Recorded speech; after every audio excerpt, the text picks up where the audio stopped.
Addiction is a chronic disease. Millions of people worldwide suffer from substance and behavioral addictions.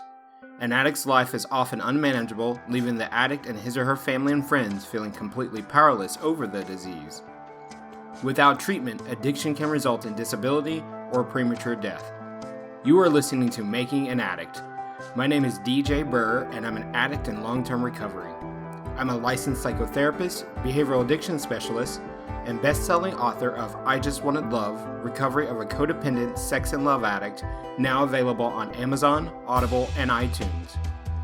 I intend to bring you different perspectives about addiction from various sources, including other addicts in recovery, clinicians who treat recovering addicts, and family and friends of addicts to discover what makes an addict. Listener discretion is advised. To learn more about this podcast, check us out at makinganaddict.com or follow me on social media at DJBurr1022 on Facebook, The DJ Burr on Instagram, and at DJBurr1022 on Twitter.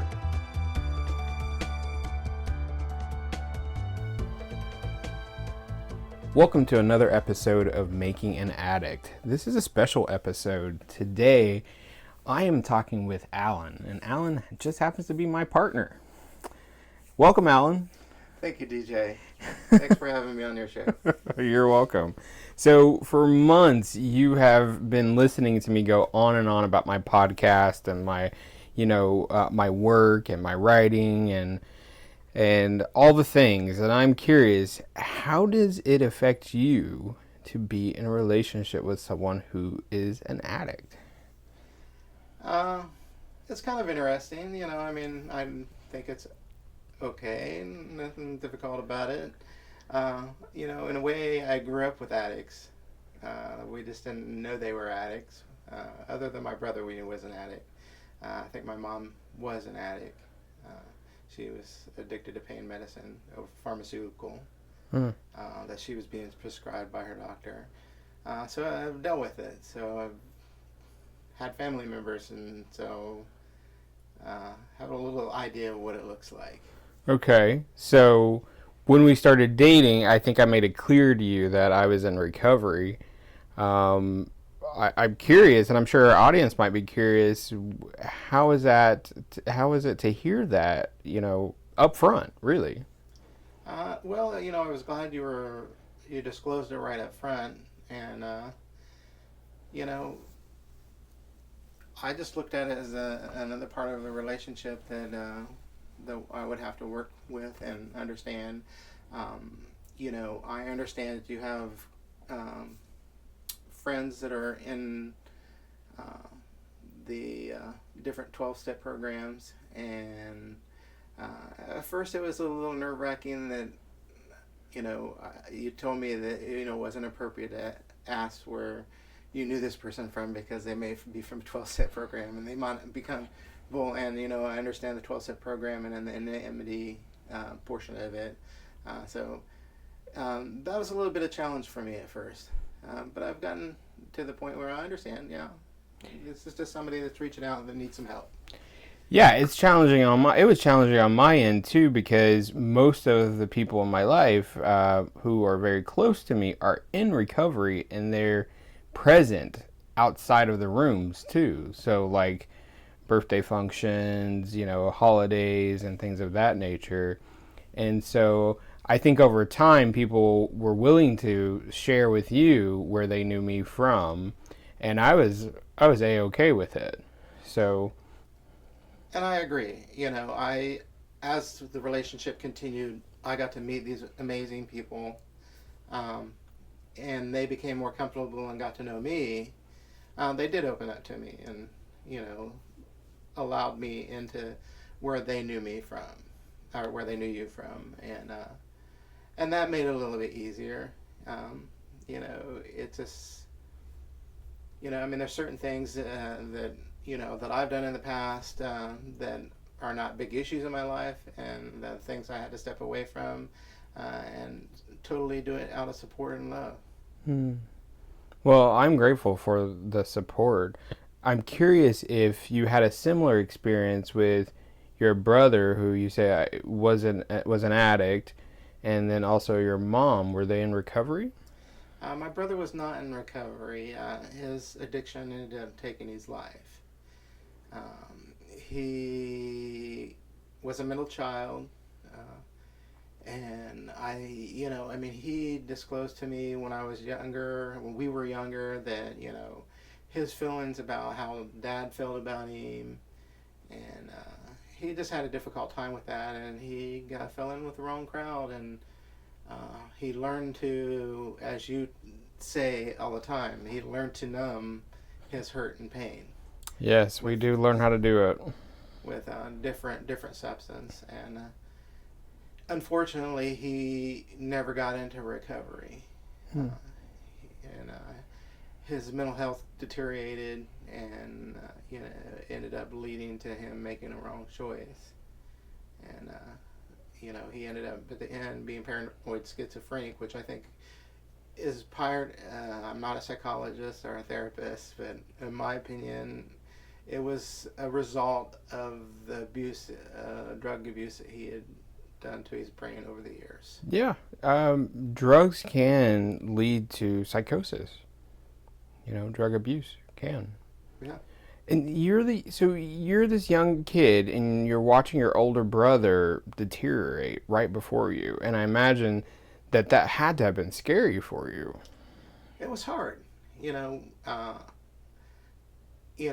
I tried to reach out to him the best I could, especially when I was younger. When I was we were both living in Florida, and I just tried to get him on the right path, and tried to. I pretty much begged him to change his life. And he couldn't hear you. He couldn't hear me. Yeah. And did your family get into any kind of support, either therapy or recovery, as a result of your brother's addiction? Not to my knowledge. After my brother did die, I went and got some therapy help. We were the closest. Right. My oldest brother's almost 9 years older than me, a month shy of being 9 years older than me, and Jay was 6 years older than me. So we were naturally the ones that were the closest. My brother, by the time I was approaching my teen years, my older brother was working all the time and going to school full time, and ended up moving out, so we didn't spend a lot of time together. So Jay took care of me, especially during my parents' separation. He helped my mom look after me, and so I spend a good fair amount of time with him. Sounds like there were some times where he was able to show up and be accountable. Perhaps my mom ended up having to get me a babysitter for the weeks that she worked the swing shift, because he couldn't show up. And unfortunately, part of him taking care of me when he was during that period, I made many trips to the drug dealer house with him. Damn. He tried to get me smoking pot, and it's just like, I don't know. I don't seem to be as perceptive as I was then. But, you were a little kid. But as a little kid, there was something that told, and there was a little voice in my head that said, "This is not a path that you want to take." No, that shit's scary. Yeah. I saw drugs, when I was growing up. I saw, people in my family doing drugs or using drugs or alcohol, and I always said I never, ever, ever wanted to be the one that was addicted to drugs or alcohol. And thankfully, I didn't get addicted to drugs, but I got addicted to alcohol, and I got addicted to manipulating my own chemicals in my body. So, drugs, several drugs, but they were in my body. I learned to manipulate them because I was in a lot of pain. So I understand pain and numbing, but I can also understand that that sense of fear or worry that you might have experienced growing up around your brother who is actively in his addiction. For me, I saw it then with him, and I've always implemented in my own life. I've set rules around things that can become addictive. Alcohol, for instance. I always had my 3 drink limit. Uh, that was always there because I saw my brother. It was in back of my mind. I'm like, okay, maybe I need to be a little more careful what I do and basically monitor myself. Hmm. And as a 20-year-old, we all do a little going crazy, but in general, I stuck to that rule. Well, that sounds like some really good awareness and insight, whereas I think a lot of people don't have that. So I'm curious, do you think was that influenced by maybe something your parents said to you, or just by what you saw your brother going through and not wanting to go through it yourself? I think part of it was what I was seeing with Jay and what was happening to him. And I think another part of it was that, you know, my stepmom's mother was an alcoholic, and she talked about it a little bit, and I think she influenced me a little bit in that area. So she gave you information you didn't have. Yeah, Okay. So I think between what she had said to me, what I was seeing with my brother, uh, and the potential of anything being an addictive substance, and I knew I needed to control that. And you said you think your mom was addicted. Can you say more? Uh, you know, I love my mom. It's been 2.5 years now since she's been gone. She died of an accidental overdose of Oxycontin and oxymorphine. Um, the thing about those two drugs is that, and it's very common with elderly people that are on that kind of medication, and they get forgetful. Their Yeah. brain has already aged, and then they're in pain, and they take medicine, and they lose track of time and think that there's enough time that's gone by, and then they take another dose, and this pain's still there, and then they take another dose when they're thinking time is passing, and it's really not. And I just think that over the years, all the medicine that she'd been prescribed for aches and pains, um, Western medicine has been a little more liberal with prescribing those medications. And that's the They're now truth. understanding the consequence of that, and then they're addressing it, and Yeah, being a little more they're attempting conservative. to. They're trying to be a little more conservative. Right. I think my mom was a bipolar, so she had mental health issues most of her life, and I think just over time, the different medicines, and um, I think a lot of her pain was phantom pain. Don't know a lot about it. I understand that sometimes when you live with extreme pain for a while, even though the pain has gone away, your mind still remembers. Yeah, like you're always in pain. Correct. Yeah, so it's like she maybe wasn't able to discern whether she was in actual pain or Correct. maybe this phantom pain. Correct. God, that sounds horrible. She had non-Hodgkin lymphoma, and of course they had her own pain medicine for that, and then she was just not able to wean herself off of that.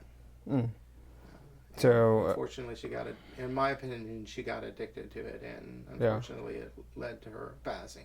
And she probably didn't have any awareness that she was addicted to it. I don't think she realized that she was. Yeah, her provider should have, in my opinion, but can't go back and fix it. In that case, in the defense of the provider, the provider did try to cut her back, and they ended up having her go to a pain clinic, and I just don't, they couldn't get her off. Mm. She did not want to be off of it. And to me, that's another indication that perhaps maybe she was addicted to it. Maybe so. It's sad that I never got the opportunity to meet your mom, but I know you speak highly of her, and I know that you love her, and that she loved you. I mean, our home has pictures of her, and in those pictures, there's love. And so that's an amazing experience to have, because a lot of us folks who struggle with addiction don't know that we're loved and don't have that experience.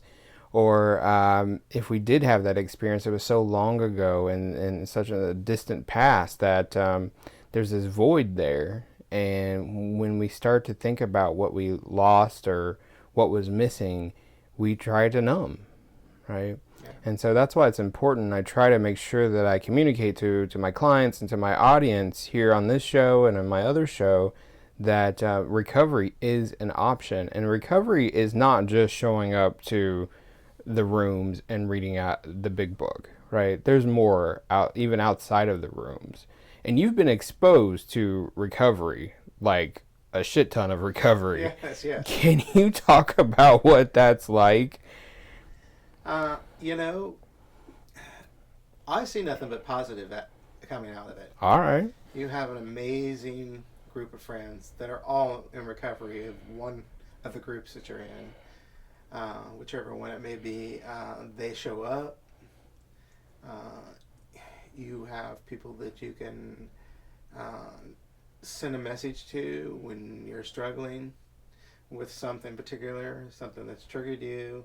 You can reach out and almost immediately get a response from somebody. And I think it's amazing. I think it's something that we all should have in all of our lives, regardless if we're an addict or not. Yeah, I agree. I totally agree. I mean, it reminds me of when I was growing up as a kid. You know, people just show up at your house unannounced, and your friends, your neighbors, and... Well, we live in Seattle. They have to get an invite here. Apparently so. You don't show up in anybody's house uninvited here. That is true. No. Oh, my God. That was so hard for me to buy into coming from the South that I had to send an invitation to have people come visit. Because I still, when I go back to Georgia, we went and we just drove to someone's house. And either they were there or they weren't. Precisely. That's kind of how the way I grew up in Indiana. You know, that's how we did it. You know, I mean, I still remember to this day, it was like 8 o'clock at night and somebody knocked on the door. And, you know, I go answer the door. And, well, first of all, I looked out the window and I turned around to my parents and said, "It's Grandma and Grandpa." And they're like, "What?" And sure enough, Grandma and Grandpa were there. And, of course, you know, I opened the door and let them in. But, you know, I mean, Grandma and Grandpa lived in North Carolina. Oh, shit. So, they just didn't tell us they were coming. They just showed up. They just showed up. They were coming for a funeral of a family member who passed. Oh, my goodness. That's hilarious. You know, it was just, I mean, it was not uncommon. You know, my cousin, Gary, that lived in the same little town in Indiana we did, you know, he wouldn't even knock. He'd just open the door and come in. Oh, wow. And, you know, my mom used to get so mad at him. But, you know, I mean, that's, you know, what we grew up doing. And sometimes we did that, too, because we also had keys to everyone's house. So knocking really wasn't necessary, right? Either the door was unlocked or you had a key. Yeah. So now when our friends do come over, and I say our friends because my friends from recovery, they have become our friends, and they show up for us in some really amazing ways. And so I'm really thankful for the folks that do show up and participate, because participating in each other's lives is important to me, because that's what was missing for me growing up. Now, you know, I'm involved in a lot of recovery, whether it's as a sponsor or as a sponsee or as a speaker somewhere or what have you. And I just want to let my audience know that Alan shows up to those things. You know, we go to potlucks and picnics and speaker meetings. And that's sometimes a struggle for couples if one person is in recovery and the other person is not. What do you think helps you be able to show up to those things that maybe you're not comfortable with, maybe you don't understand it, but you know it's important to me? Well, I do it out of love for you, because I know it's something that you need, which means that I need to show up for you and give you support in something that is vital and important in your life. And so, to me, it's just part of loving a person and participating and being part of their life, and being supportive. I can understand where, for some people, that may be hard to show up and do that.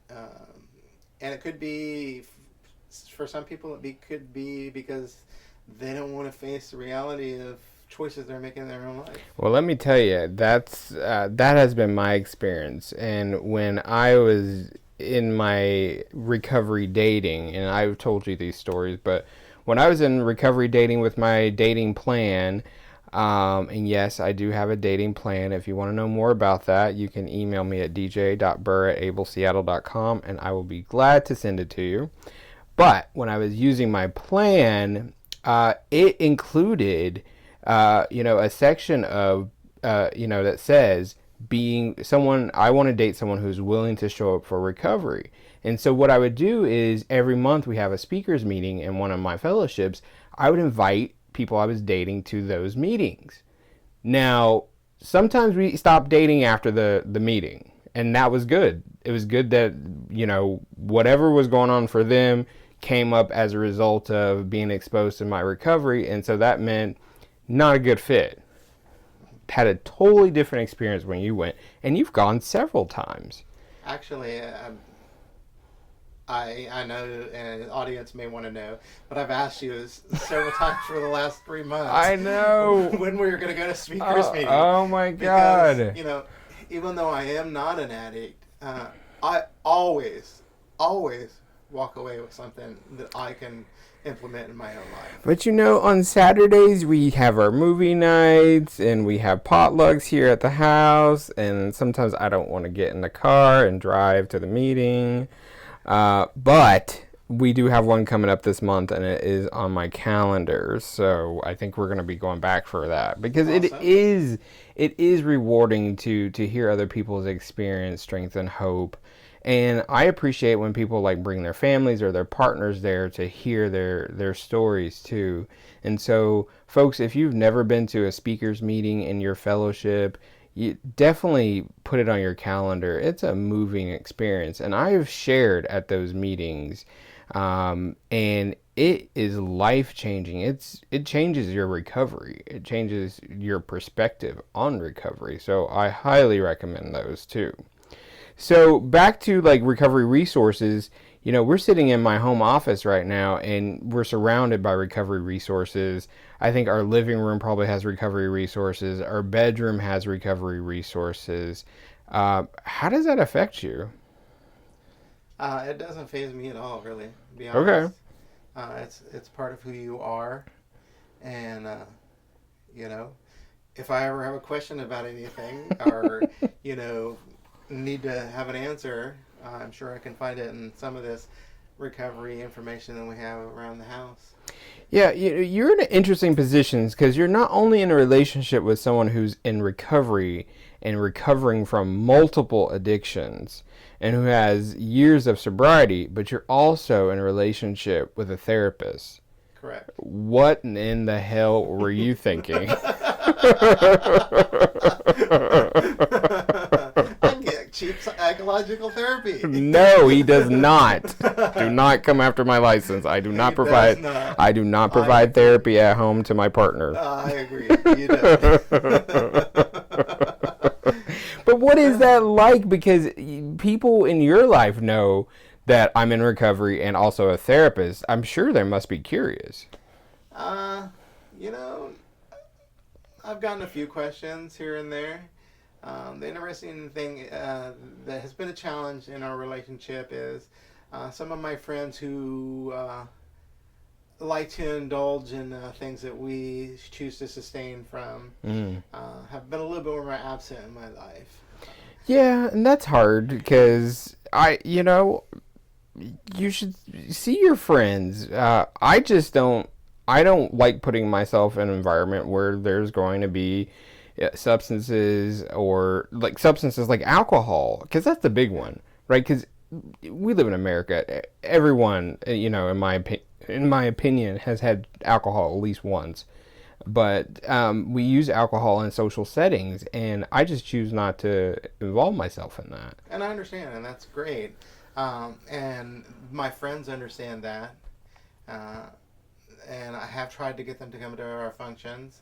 They have come to a few, and hopefully they continue to come to a few. They're always welcome. And they're always welcome. I believe they know that. I reach out to them all the time when we're having something.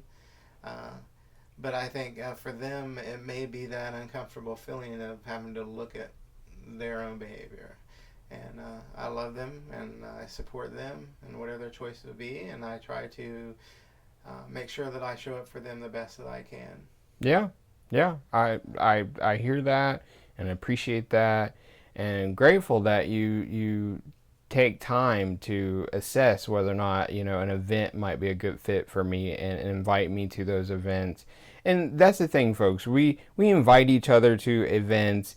That gives us an opportunity to assess whether or not we are available, whether that's physically available or emotionally available, or if we're interested, or what have you. We get to choose, and that's what's different in this relationship, because prior relationships, it never felt like there was a choice. So I appreciate that, and that's what I think helps us stay together as a functional relationship instead of a dysfunctional, because we both know what dysfunction looks like. Yes. Right. Totally. You've Yes. been telling us about your family history, and my audience knows about my family history. They read my book, they've heard the podcast, all these things. It was crazy, and so we don't have like a good template of what a healthy relationship looks like. So we end up spending our adult lives trying to figure that shit out. It's kind of interesting because that you mentioned that. I'm a huge fan of the Secret Oh yeah. and the Law of Attraction, and it says in the Secret that a good 85% of families are dysfunctional. So what? Right.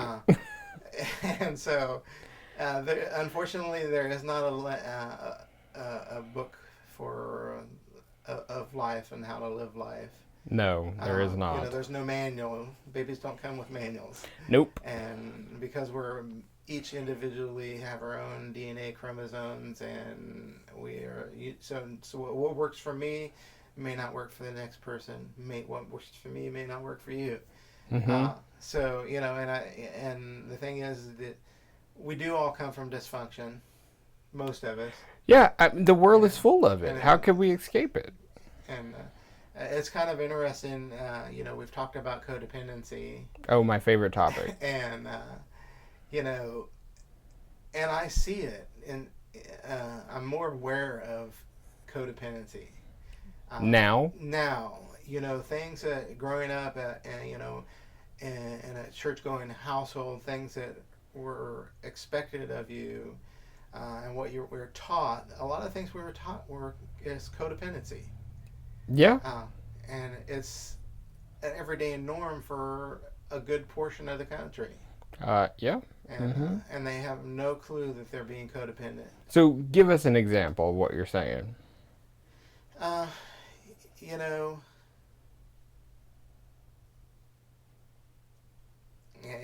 you put me on the spot now. Well, we talk about a lot is like music and television. How like we're inundated with message of codependence in music Right. and television. Music, yes. We just recently talked about that. How the most popular songs that hit the chart are codependents. I'm gonna blow myself up with a hand grenade to save you. I mean, and I guess that's a codependent. That's an example of codependency right there. Putting others people's needs before your own. Exactly, that's it. I mean, they tell us that when we get on the airplane, put your mask on first before you put someone else's on, right? That's what a healthy relationship looks like, right? But we get these messages that I'll die without you, I can't breathe without you. I heard one recently, I don't even remember this, the lyrics were ludicrous. It was just so crazy. Something about, about not I don't even know. It's just I'm worthless without you. yeah. Touching Oh, us. right. It goes on and on. Right, so it's like low self-esteem, poor boundaries, lack of attachment, healthy attachment, all these things, right? We are inundated with that. And so I make sure that I talk about codependence as often as I can. And I'm glad that you brought codependence up because it is, in my opinion, at the root of all addiction, right? And so codependence, in my opinion, is formed out of trauma and poor attachment, meaning poor attachment to our caregivers, right? And so that's where addiction is formed early on in our lives. Is like we learn to attach poorly, right, to try to get our needs met. And when that's too hard and that's not successful and we're in a lot of pain, we go to the harder things like drugs and alcohol and sex and pornography and all those things. You know, that brings me back to a thought about my brother, and that was the root of his trauma. It was trauma, and the fact that he didn't believe that my dad cared about him and loved him. And you know, and I understand that. You know, it was me and my dad. It was we have a hard relationship, and he did the best that he could do with the tools he had. And now you sound like you're quoting me. You know, and I'm coming to understand that more and more every day.